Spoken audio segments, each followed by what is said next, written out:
Guys, meron tayo ditong art toys. Inspired by Rick and Morty na cartoons. Open natin ha. Yo, may QR scan. Scan QR. Then, open natin to. You know. Ganda. Ito yung item guys. Yung ganda. Made of resin pala to. Inspired by Rick. Yung sa Rick and Morty. Kung hindi ako nagkakamali. Ang maganda dito guys, 1 of 1 to. Yan. 1 of 1 ha.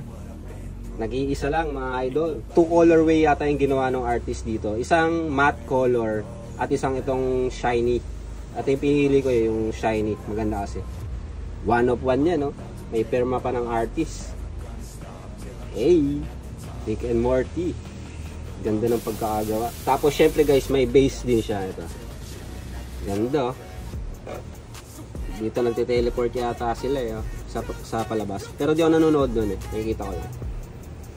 So base niya yan. Diyan may papatong. Then may makakasama siyang sticker dito. Yan o. May pirma ng artist din. So yun siya. Ganda. Inspired by Rick and Morty. Art toys. 1 of 1.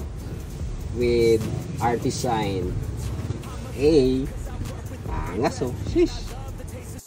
Let's go.